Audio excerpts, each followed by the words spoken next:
and welcome to today's talk in the Self-Love and Self-Care Summit. Our self-love expert today is Dr. Suzanne Morrison-Williams, here to talk about Bossladyship and how every woman can live her best life in the way she chooses. Suzanne is the Vice President of Academic Affairs at City College in Florida. She's also a published author of the book Bossladyship, life coach, and owner of Dr. Sue Speaks. Suzanne, welcome. Hi, how are you? Hello, everyone. To kick us off, I've got a question for you. This is a self-love and self-care summit, and it's geared towards women because, we just have such a hard time figuring out this self-love thing. So I want to hear from your perspective. Why do you think it is that women struggle when it comes to self-love? We're not socialized to love ourselves culturally. There is no culture that I have looked at where women are actually taught to love themselves. We are taught to be mothers. We are taught to be daughters. We are taught to be spouses and life partners. In the most recent years, we have been taught to be breadwinners and boss ladies and queens. We have been taught all of that, but we've never been taught to love ourselves. And loving yourself requires a level of selfishness that is the antithesis of being a woman, because being a woman is all about giving to others, not giving to yourself. And so we struggle with this because it requires us going against everything that we've been socialized to do. Self-love means that you put yourself first, second, and third. And then from that place, you can actually love other people.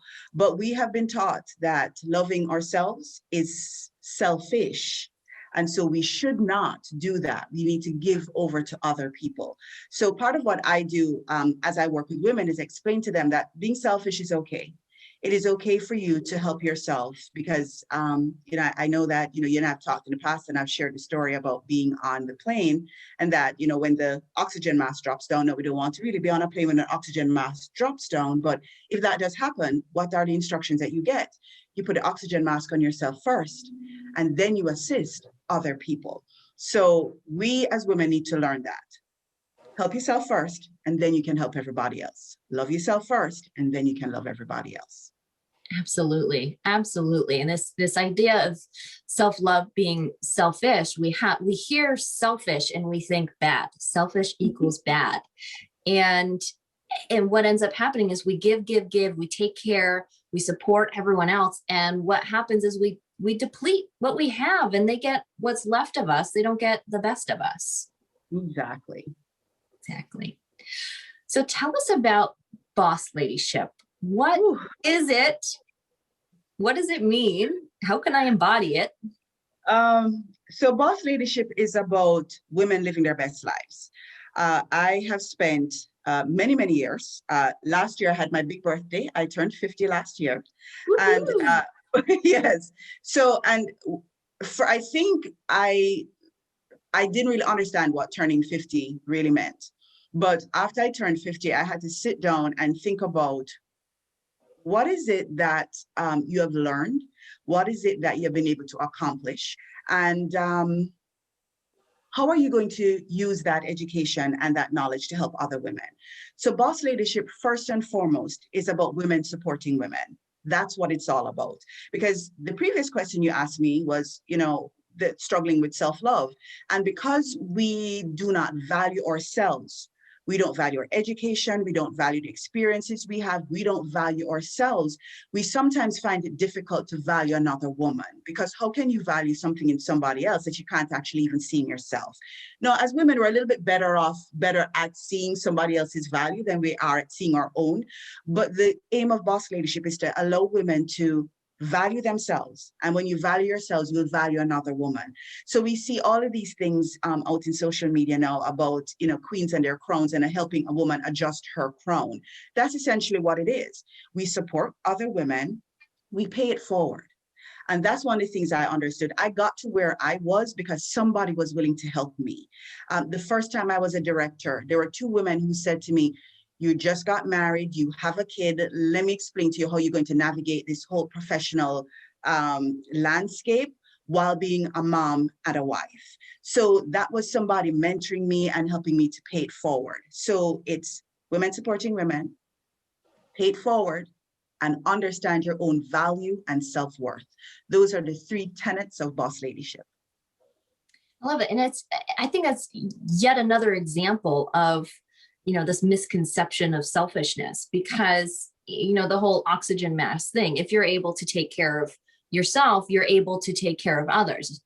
And being able to take care of yourself means you're able to help and support other women as well and recognize their value. And, I know I experienced that in my personal growth journey. One of the stories I tell is, my social anxiety kept me from going to the gym for so long. And then eventually I figured out, going to these group classes was the best for me, because being motivated by other people drove me to dig deeper. But I wasn't motivating others. I wasn't cheering them on nearly as much. And when I realized that and I started doing it, it felt so good. It felt so good to be in that place of giving that love, giving that positivity, that motivation to others. And then I figured out, oh, wait, I can do that back to me too. Yeah. Right. The selflessness in it. So tell me more about those tenets and how they align with self-love and self-care. Okay. So let's start with self-acceptance first. So one of the things that we have to do as individuals from time to time, and it's something I actually talk about in the book, I talk about a professional audit, a professional self-audit, and looking at your skill sets and determining what skills you have, what you need to work on, and how you're going to actually do that. It's very difficult sometimes for us to look critically at ourselves and see the good stuff. We have been trained, remember, women have been trained to figure out everything that's wrong and be working on those things. And sometimes it's not that it's wrong, it's an area that you need to, it's an area that you need to work on. So, we have to remain ridiculously young forever. That is not normal. We need to be at the size of a pencil. It is not normal. Women have hips because we need to bear children. We have various curves and things because we are sustainers of human life. So there are things we have been trained to look at the physical so much that we're so focused on the physical. And when the physical isn't working, then it makes our emotional state even less. We feel less than, we get depressed. We are taking in everybody else's problems and, trying to focus on that.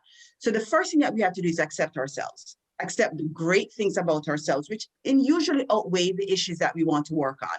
Now, if you find that there are things about yourself you want to work on, I always say to women, I say it's really easy to go on a diet. It's really easy to exercise. Now, those things are important because feeling good and looking good do help you to, it helps your serotonin levels and all of those things. And so that's important.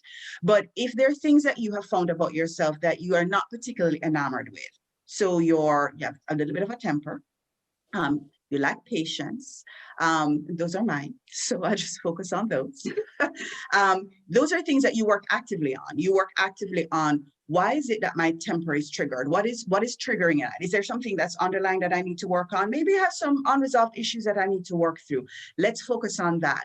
Why is it I lack patience? Is it because I think that the other person is being disrespectful to me and my time? What is it that's creating that? So that's the first thing, that self-acceptance, understanding that you are an individual with good, bad, and otherwise. Embrace all of those things. And once you embrace all of those things, you are one step further in loving yourself. And then once you get one step further in loving yourself, you have now done a lot of personal introspection. You understand, you've done the process, you've done the journey.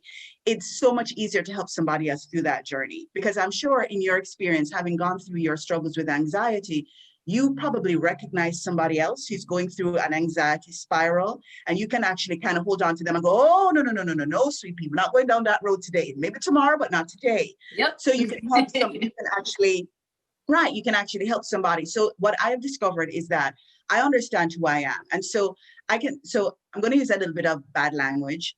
So I've been in the world where people have said, oh my God, you're such a bitch. And I pause and I go, thank you. And they're like, that's not a compliment. I said, yes, it is.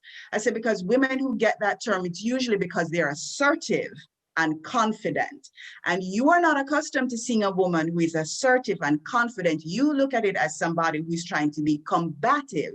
I understand that that's not my problem. That's your problem. So you need to deal with your issue because I'm good over here.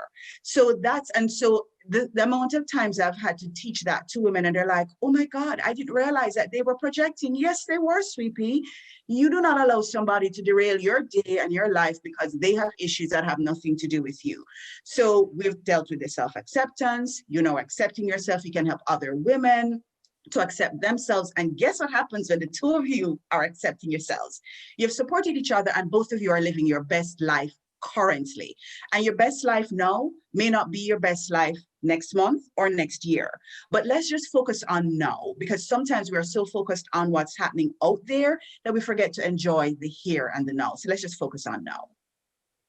Oh my God. Yes. I mean, I wanted to applaud as you were talking. You know what? One of the things you said, I think it resonates with so many women when we're dealing with this lack of self-love. We kind of believe these stories that we tell about ourselves, if I'm not good enough, or I am a bitch, or I'm too this, I'm too that. And so we get stuck worried that other people believe those things about us. And so what it is really us projecting these ideas that we have about ourselves onto other people. And that's what other people are doing too. Other people's opinions about us have nothing to do with us and everything to do with them and their likes, their dislikes, their values, their history, whether or not they're hungry and need a Snickers. And, it's all stemming from them, and it has nothing to do with you. What I tell my clients is you could stand in a room in front of 20 people and speak on any topic confidently and shine as the best version of you in that moment. Some of them are going to like you, some of them aren't. And it has nothing to do with you and everything to do with them. You might just remind them of their sister-in-law that irritates them or something. It's them and their stories. And, it's just another great reminder. And I loved how you put that finding that from within is the key to not letting other people's opinions hold you back and make you think that you're doing something wrong. Exactly. What you are talking about is imposter syndrome. And I didn't know what that was, quite frankly. I'm kind of embarrassed to say that, until a couple of years ago. And somebody said the term, and I'm like, huh? What's that? And of course, so the first thing you do is you get your phone and you start, Googling immediately. And I was like, oh, I've been very fortunate. You can tell by my accent, I was not born here. So I was born in Jamaica, and Jamaica is a matriarchal society. So as women, we're accustomed to seeing women in charge. We've had a female prime minister. My mother was a vice president growing up. So I saw a woman succeed. So I didn't quite understand how imposter syndrome might even impact me, but it did. I didn't start my business for a long time because I thought, yes, I do this for a living. And yes, I know I'm pretty good at some of the things that I do, but I'm not good enough. Mm-hmm. I'm not good enough to start a business. Who is going to want to come to pay me to do certain things? How am I going to be able to make a living and sustain myself doing this? There's no way. It took a lot. I had an entire village, and that's what Bossladyship is about. It's about finding a village and finding a tribe. I had an entire tribe of women standing behind me going, you can do this. This book is as a result of a girlfriend of mine. It took her 2 years to talk to me about this book because she kept saying, you need to write the book. And I'm like, I don't have anything to say. She goes, you need to write the book. I said, I don't have anything to say. And it took me 3 weeks to write the book. Apparently, I had a lot to say. But imposter syndrome is insidious because it is woven into the fabric of our society. Our society says that as women, we need to, take a back seat. You don't put yourself out there. You're not a show off. You don't do any of those kinds of things. So because of that, women often believe that they have to keep themselves, back. And that we don't have anything to offer. And that's kind of what you're talking about. And the whole thing, imposter syndrome, lack of loving ourselves, it's all a very insidious cycle that so many women get caught up in. Even those of us who think we're fairly confident, because I would say I'm confident. I have a good education. I speak, fairly well. I write fairly well. I can do this. But the notion that I should start a business and support myself and not have somebody else give me a paycheck, It's petrifying. The notion that I could write a book and have to actually do the work to mark, petrifying. So all of us have it in some way. And it takes so many people telling us, I think there's a saying that says it takes 7 positive thoughts to counteract 1 negative thought. So if I have a negative thought, I need almost 7 people saying to me, no, it's okay, it's okay. And that's something that I do believe. So I spend a lot of time pouring positivity out, because I don't know if I'm number 1 or number 7 on the positivity scale for you. That's going to help you to actually think and do things that are going to work for you. So yeah, that whole imposter syndrome, not thinking you're good enough, and this lack of self-love, it's all mixed up together. Yeah, and I think you gave yet another wonderful prime example of this idea of self-love and selfishness, the selfish part of that being a positive thing, because you can have a positive influence, because we are a mimicking species and we grow and learn based on the examples that the world gives us. And we just have so many examples of being told, like you said, be skinny, but not too skinny, right? Be confident, but not too confident, because you'll come off as bitchy. And we live in this, failure isn't an option, no pain, no gain, win at all costs society. But we don't have these examples of what it looks like to say, yeah, I messed up, but that's okay. I still did good at X, Y, and Z. Or, what it looks like to love ourselves, flaws and all, to appreciate that. And so being able to take that journey on your own to find that self-love so that you can be that model for that friend of yours who's struggling, for your kids and for your husband even, because, the men folk struggle with it too. It's you're doing society a favor by showing other people what this looks like. Yes. The failure. So I have a story about the failure thing. I worked for an organization that had that philosophy: failure was not an option. And that just did not sit well with me. And I remember going into this full room of men. I'm the only woman, I'm the only woman of color. And I go into this room of men and I explain to them that they need to stop this foolishness about failure is not an option. And they're like, but it's not. We do not fail. I'm like, yes, we do, all the time. I said, and you know what? We actually learn more from failure than we do from success. And they all wanted to have a long conversation with me. And I said, does anybody remember the launch of the iPhone? And they all went silent. They said, it's on YouTube. You should go look for the video. I said, what happened when the iPhone was first launched? And I said, it was an abysmal failure in public. What did they do? They went back, they noodled, and when they came back, it was better. The iPhone, or anything is the most ubiquitous tool on the planet. Failure did not hurt them. Failure actually helped them to make it better. So no, we are no longer going to go about telling people that failure is not an option. Failure is what propels people to excellence. So we're not going to do that anymore. And so it's a story I like to tell, and it's a story I tell both men and women, because it doesn't have a gender attached to it. It has an item. And so everybody can identify with that. So when I tell that story to women, they're like, oh, okay. And when I tell that story to men, they're like, So it's a story that kind of crosses over and it's gender neutral. But yes, failure is what makes us grow as individuals. And if you're not willing to fail, then you're not willing to grow. That's kind of how I explain to people, because you never know if you're going to succeed at something. You hope, you have fingers crossed, but you do it anyway. And if it doesn't work, you go back to the drawing board and you see, what didn't work and what do I do to make it better. As a parent, that's what we teach our kids. So I'm not really understanding why, as an adult, it becomes we're doing the exact and opposite of that. It makes absolutely no sense to me. Do as I say, not as I do. Yeah, and this old idea of failure equals bad is the same idea that vulnerability is weakness. These old concepts that, when you really look into it, you start to realize, no, changing your perspective of what failure really means is empowerment, to being able to embrace failure. I've never organized a summit on my own before. And I approach this with the mindset of, I'm looking for those failures as opportunities. When you are looking forward to them, because I know that what I'm going to learn through every misstep along the way means I'm going to be able to do even better next time. It's so much less scary. And you look forward to it. Yeah. So, we're talking because of one of the biggest failures in my life.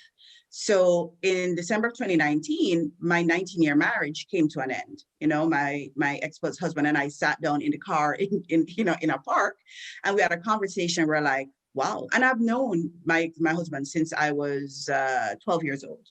So it was not for lack of trying. It wasn't, we just had gotten to a place where we're in two different places, having two different life experiences, wanting two different things.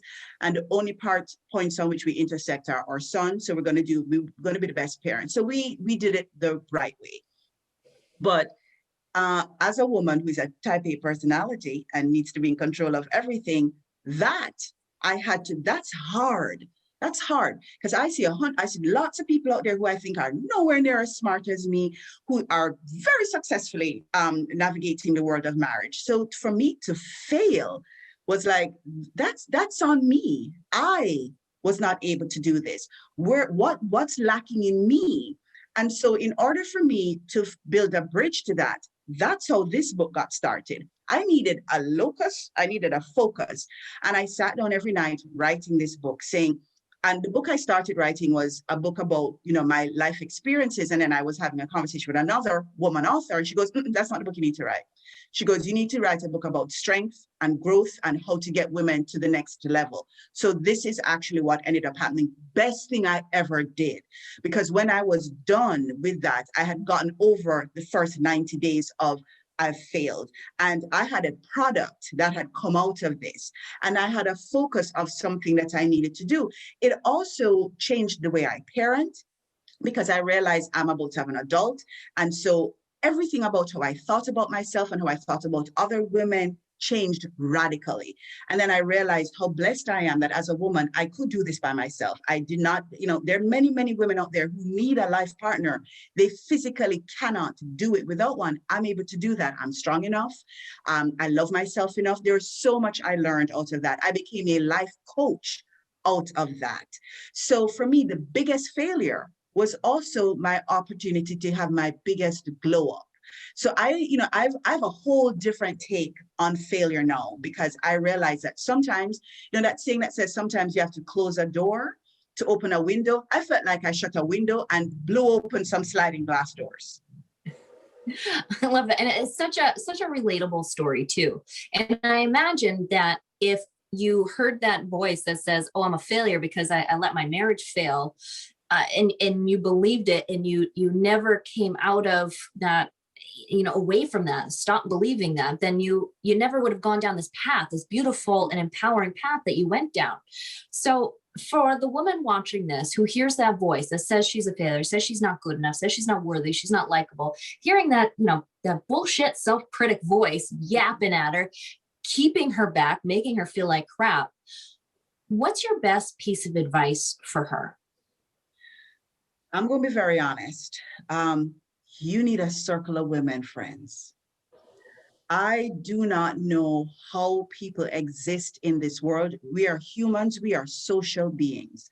We are meant to be in a social structure like ants. And if we think that we're islands and we stand alone, we do not. I knew intellectually that I was going to be okay. I knew intellectually that this was the right decision. It doesn't stop you from feeling like you've gotten hit by a Mack truck and you cannot breathe. You have anxiety, so you understand what it's like to wake up in the middle of the night with something, with literally being washed in cold red. And going through menopause and having hot flashes did not help the situation either, because I didn't know whether or not I was anxious or in the middle of a hot flash. I was petrified. And I knew it was normal. to go through this because I was smart and I read. But what really helped me was the other women around me, women who would call me every day, how are you? You're okay? I had women I had one girlfriend who took me on a mindfulness retreat.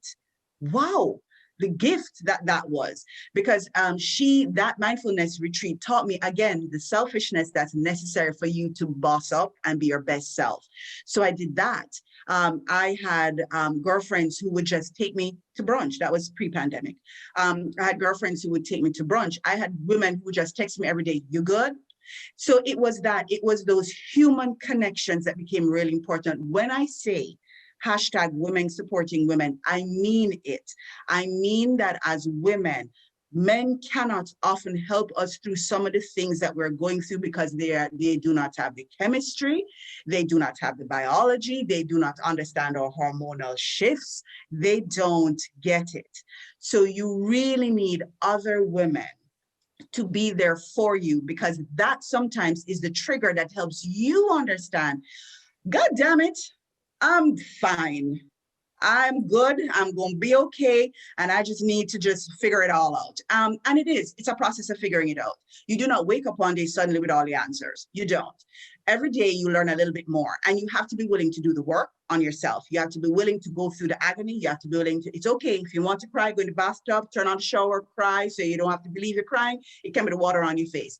You have to be willing to own the process and take your time and get yourself through the process. There's going to be some pain, and from out of the pain, you're going to be fine. So for me, and I cannot speak to any other woman, and I do not want to speak on behalf of any other woman and what their process is. For me, it was self-love, owning it for myself and my circle of friends. My tribe, in the back of the book, there's an entire dedication to all of the women.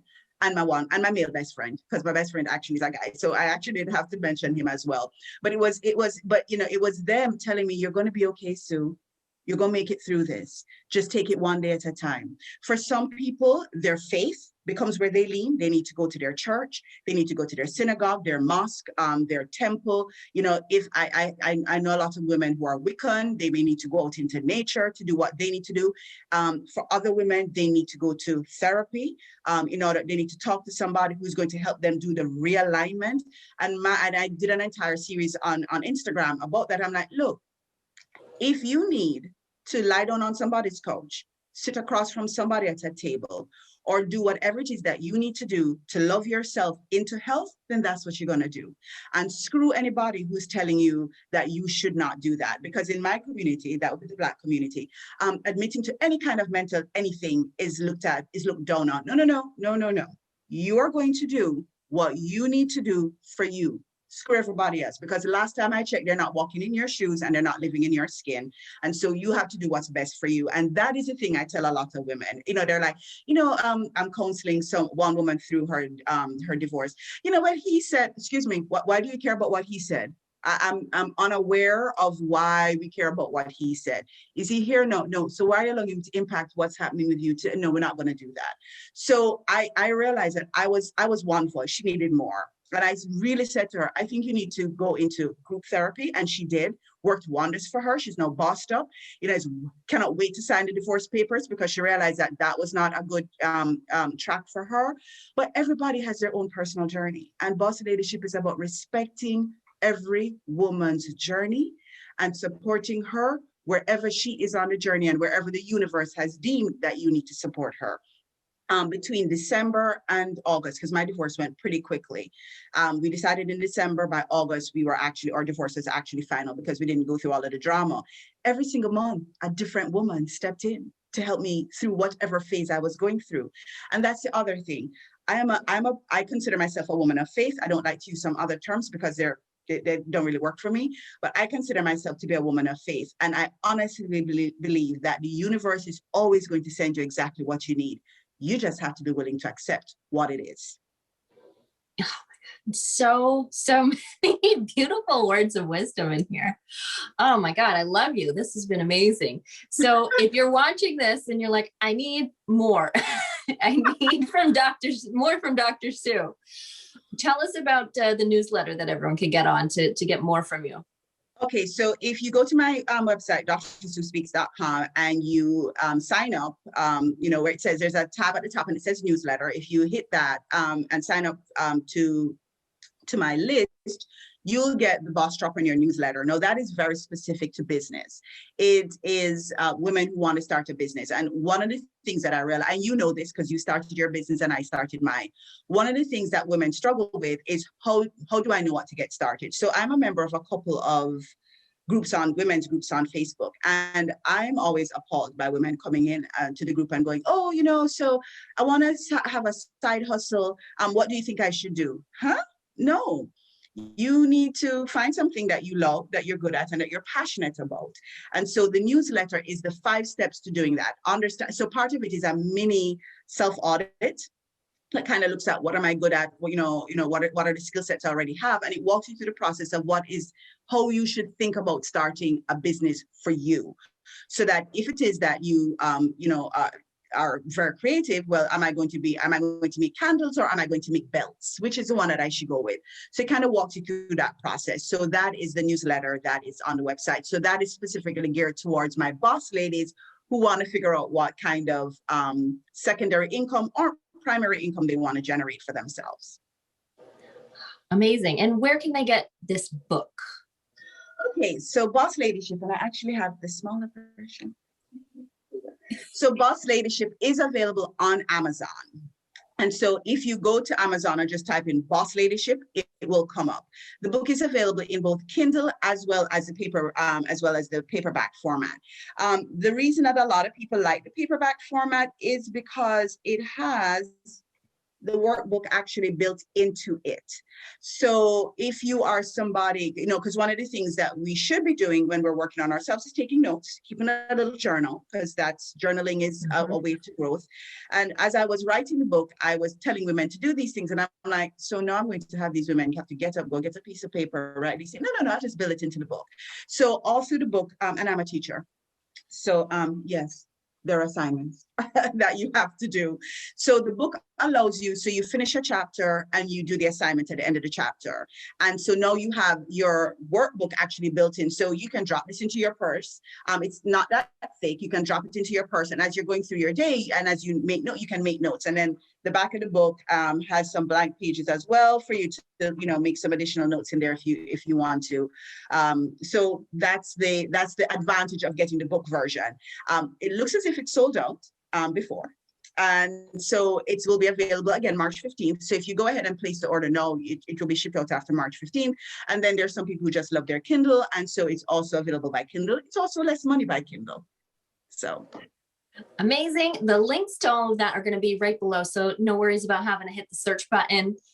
You can just click right through and check out her books and get on that newsletter and get all of those bits of wisdom. Join her on Instagram so you can feel inspired by her every day. Dr. Sue, thank you so much for joining us. This has been amazing. Thank you so much for having me. You have been such an integral part of this journey that I'm on. You and I have talked offline about kind of how I got here, and I have shared some with the audience here about how I got here. But for me, this is the beginning of a journey. And so the way how I, discovered you was part of that journey. I believe that the universe allowed us to meet so that I could have this experience. And I don't know what this experience is going to lead to, but I know that because it's been given to me, it's going to be a wonderful thing. So thank you for helping me to grow and be part of my own journey. Wonderful, wonderful. See, there's so much success to be had just reaching and supporting all of the women. Dr. Sue, thank you. And everybody, we'll see you soon. Bye. Thank you so much, everybody. Have a great day.